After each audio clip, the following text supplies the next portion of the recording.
I am proud of my team that in 5 years we have uncovered 2 sets of glaring irregularity, and we didn't sweep them under the carpet. We didn't try to spin them. Instead, we do our duty to the taxpayer by reporting them to the police. While the Act leave open a window, which they call a short period of time, for assets to be divested and for us to become a full regulator, it didn't put a limit on that time. And unfortunately, we have evolved into a 20-year period of still deeply entrenched in operation. So the NSWMA currently is an operational entity, though the framers of the Act saw a regulatory entity. We still today largely collect, transport, store, manage garbage at a disposal site, and no waving of any magic wand can just change that overnight. It is important, therefore, that in this conversation that we are having, we acknowledge that the government has put in place an enterprise team with primary responsibility to divest the operational side of the NSWMA and to then free up the NSWMA to become the regulator that it should be. Now, that's above our pay grade here. We are anxiously awaiting the conclusion of the work of the enterprise team. The point I wish to make is about landfill. Recording in progress. How we manage landfill. We are doing much better at managing disposal sites now. And I say this without fear of contradiction, because the records are clear. We are putting out fire at a much faster rate thanks to the improvement in our operations and the different strategies that we have employed as we seek to upgrade our disposal facility. Same upgrade that resulted in us achieving permits for 3 of the 8 sites. Now, Rome was not built in a day. 6 years ago, there was no permit at any site. We now have 3 with applications in for the remaining 5. We can say to Jamaica that in the last 3-4 years, we have contained fires that hither before would have gone on for 3-4 weeks. Don't forget when Kingston was blanketed with smoke and schools have to close. Those days are behind us now because of how we're managing the disposal facilities. I want to speak to special projects. Much is made about special projects and lack of controls around the special projects. The truth is that what is called special projects, and it was being done inadvertently, they are legitimate public cleansing operations. Desilting, that's for the public, the digging away of accumulated silt from around the curb walls. You will notice that you're on some roads, you will see grass growing in the road, trees growing in the road, all that. To prevent that, we have to do periodically desilting work. That's a legitimate public cleansing expense. But because of how our funds flow, we can't do these things on a regular basis. So we usually do them at select period and with funds that we would have secured outside of the regular budgetary funds, where we would seek, especially at Christmas time, Independence time and stuff, we get additional funds. And that's why they were labeled special project. We have since stopped labeling them as such. But on that note of special project, where there is a big bandit about $5 billion, we acting upon a tip from a staff member,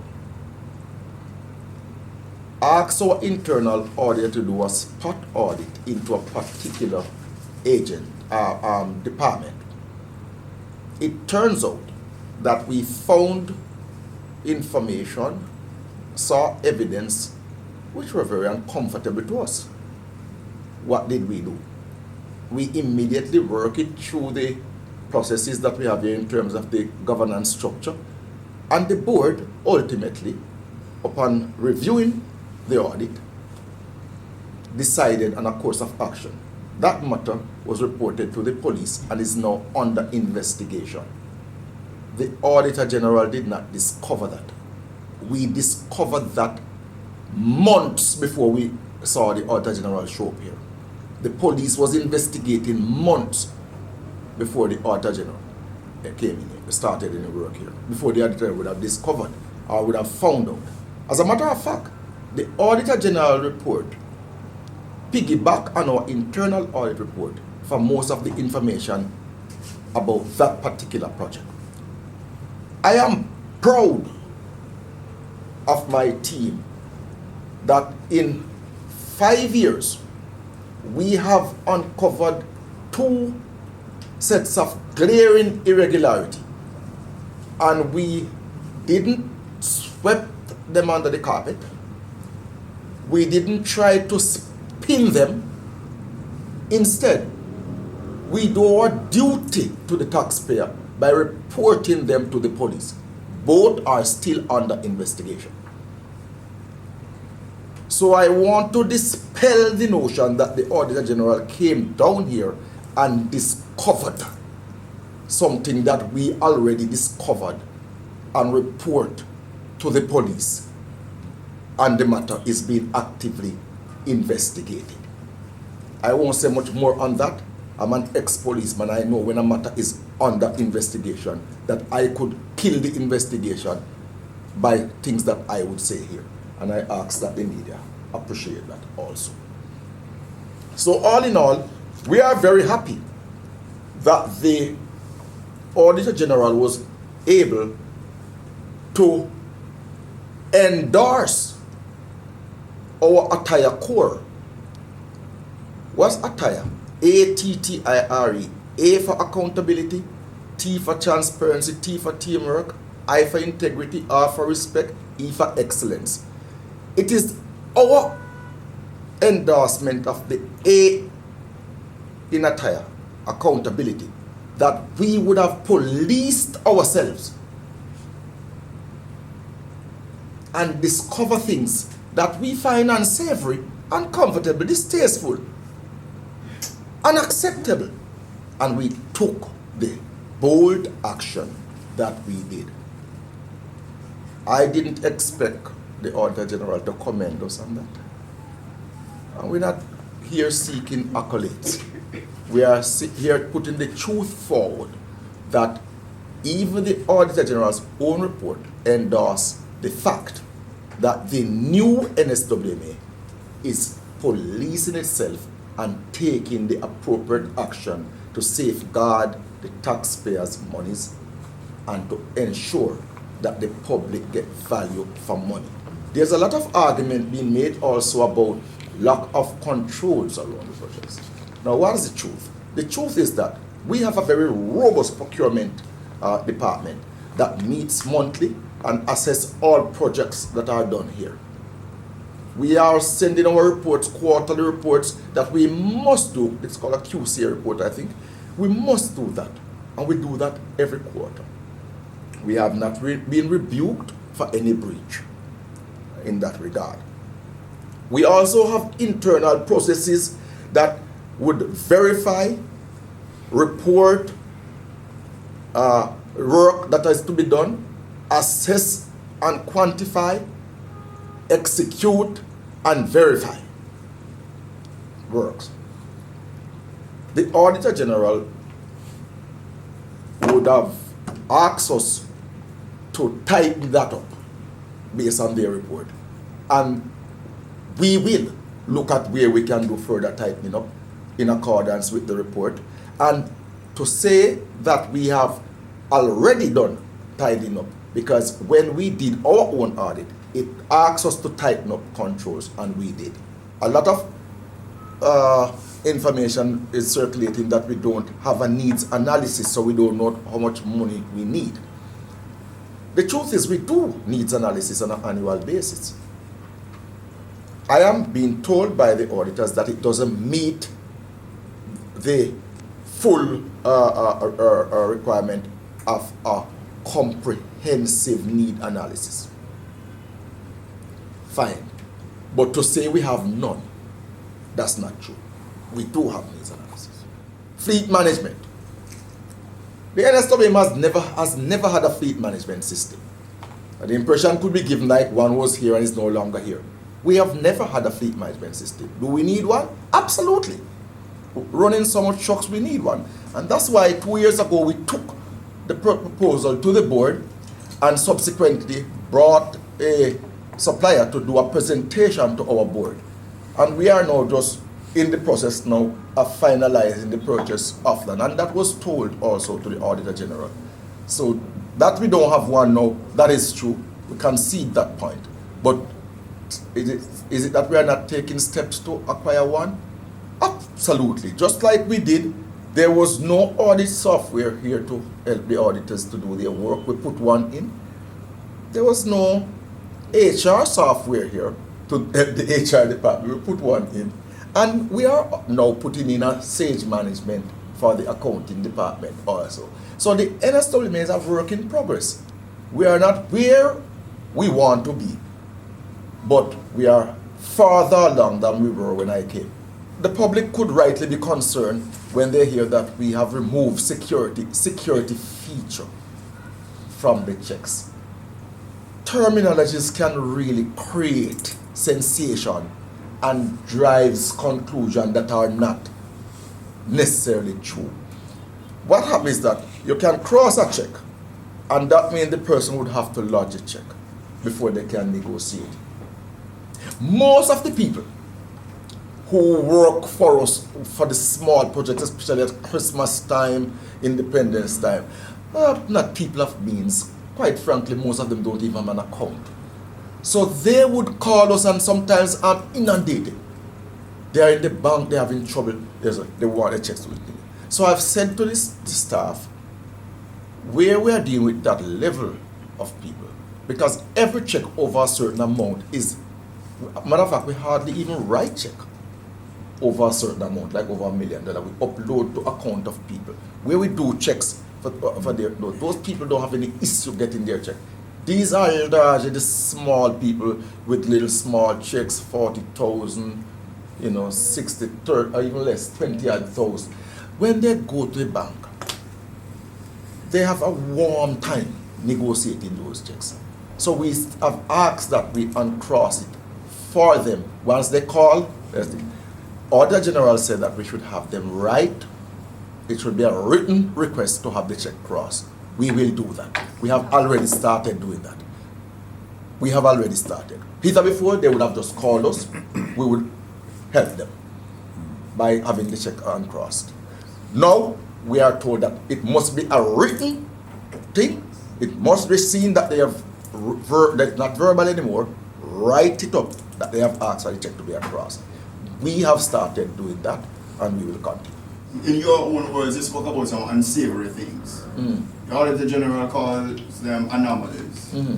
And you write, as you have rightly said, your auditors were the ones who picked up certain things in 2020, 165 checks written to 154 contractors in the sum of $32 million for desilting works. And those sums ending up in 2 bank accounts belonging to an individual who was not party to the contracts. And we see again where a similar situation arises that the Auditor General make reference to. First of all, I want to be clear that your remarks about the unsavory things that took place and what your auditors picked up, was it in relation to the funds ending up in this third-party account? Was that exactly what you were alluding to? I just want to be clear in my mind. All right. What exactly you were talking about? So the same, those numbers that you quoted, that those references that you made, are exactly out of our internal audit. Right. Yes, sir. So you're saying that the checks that end up in the third party account, it's what you describe as unsavory, Yes, and sir. they are not anomalies. Right, sir. And, Right. and those are under investigation. And those are on investigation. Yes, sir. Now let me ask you this. Since this was discovered, clearly in the report also it says that the contractor to which these checks ended up in his account, that he is a contractor of the NSWMA. Let me ask you, has the NSWMA awarded any contracts to this individual since this matter arose? And if so, how many contracts have been awarded to this individual since that time? It's a very brilliant question. The truth is, we operate in Jamaica on a presumption of innocence. We have decided, therefore, that we wouldn't take any action that could put us in an injurious position where people are concerned, especially where people's business and their livelihoods are concerned. We are awaiting the report of MOCA in this matter, anxiously awaiting, so that we can be guided in a fulsome but legal way how to proceed. Yeah, I accept that, but the question really is, has he been awarded any new contracts, and how many since that time? Since the first time that your auditors discovered this anomaly? I would have to get back to you, because as of now, the company that was featured in that audit, the contractor for that company is not the same name. The other business that is here is not the same name as that company. So it's like I could have three companies. If company A get into a mess, it doesn't mean that you can take action against company B. Which is why I am not prepared to go too much into that, because But it's the same person who owns these companies you're referencing. there are a number of companies. So he owns more than one company that does business with the NSWMA.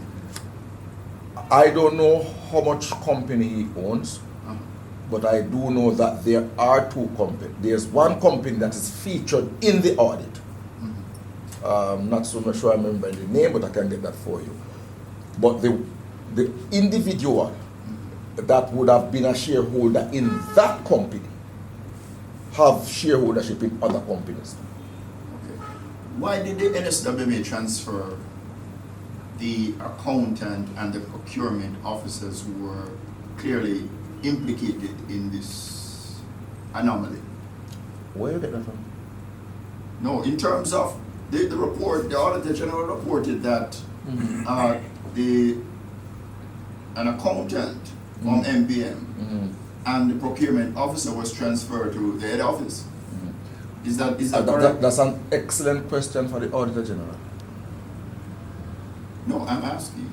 Is it correct that they were transferred? I cannot speak to staffing issues publicly like that. We are in an industrially charged climate, and I am not going to create a bigger problem for the agency that it currently have. So if it is that there is, I know of no transfer that was done. None. I don't know of any transfer that was done because of that specific reason. So it had nothing to do with that reason why they were transferred? I know of no transfer that was done because of that specific reason. Let me ask you this then. Is it true then that what the Auditor General is, said in her report, that the accountant was the person who, well, you spoke to the issue earlier about the checks and the fact that the checks, the security features were removed. Was it the accountant and the procurement officer who did that? Sir, the signature, the people who sign on a check, are the only one that can uncross the check. In other words, if you sign on the check and I sign on the check, the signature that's there to validate the check is the one that have to uncross it. So you're saying then that, to be clear, that the transfer of the accountant and the procurement officer had nothing at all to do with any anomaly or any, what you referred to earlier as any unsavory actions on the part of persons working with the NSWMA. What I will say is that I know of no transfer or reassignment that was done that is solely as a result of anything that is in the public domain at this time. There was a time we had none, sir. None had permits. What is commendable in my view is that now we have 3 permits. Are we perfect to the T with all the requirements of the 3 permits? No. Because we operate within a budget that constrains us as to what we can do or cannot do. We are not a perfect shop. So the permits will have a time when there are challenges with even the current permits that we have. But we have been in touch with NIPA. NIPA is who issued the permits. They know the efforts. We have to, everything happens at the landfill. If there's a fire, slight fire, we have to report it to NIPA, even if the media don't pick it up.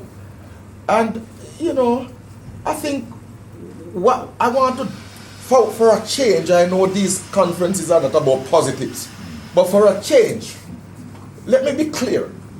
The public's health is being better safeguarded now that we are able to put out fire at a quicker rate than we used to. Just last week, we would have had a big enough fire at the Riverton, which within 3 hours and a half, that was out. By nightfall, since start after 1, and by nightfall, we have literally no smoke. Right? Those are net benefit to the health of the people of the country. Those are net benefit, and we do have fires regularly because at the disposal site there are a lot of competing gas in that garbage that we compress there, and we have spontaneous combustion that happens. Mr. Campbell, you probably don't know this, but even a cell phone battery can explode and cause a fire.